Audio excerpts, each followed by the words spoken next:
ओम शांति। माया का पत्र शिव बाबा के नाम। 850 करोड़ आत्माओं के पिता शिव बाबा, मैं आधे कल्प के लिए आपके बच्चों का साथ छोड़कर जा रही हूँ।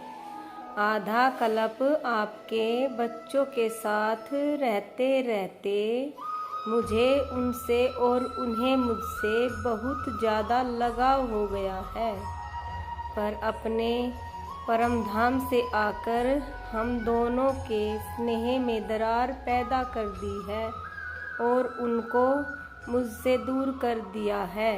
मैं द्वापर से उनसे मित्रता का नाटक कर उन पर शासन कर रही थी। आपने आकर उन्हें जगाया और मुझसे दूर रहने की शिक्षा दी।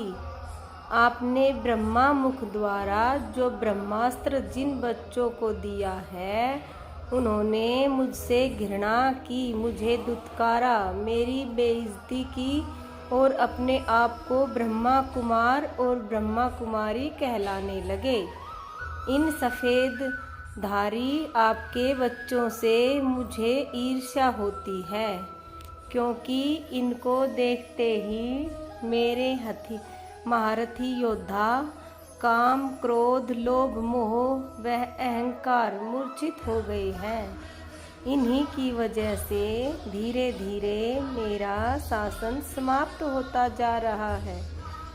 हे शिव परमात्मा, आपने जो ज्ञान योग के अस्त्र शस्त्र इन्हें दिए हैं, अब इनकी धार बहुत तीव्र हो चुकी है, लेकिन कभी कभी धोखे से मैं आपके प्रिय बच्चों को घायल भी कर देती हूँ, लेकिन आपकी मुरली रूपी ट्यूब से निकला मरहम इन्हें फिर ठीक कर देता है।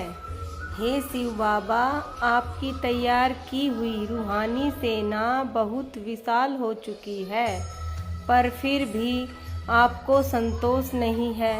बाबा कहकर जो भी आपके पास आता है, आप प्यार से उनको अपने गले लगा लेते हैं।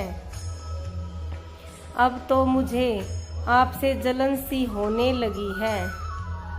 आपने मेरे 2500 वर्ष से चल रहे शासन की मजबूत जड़ें अब बहुत कमज़ोर कर दी है और आबू पर्वत पर जो यज्ञ रचा है, उसमें मेरे सभी महारथियों की आहुति दे दी है।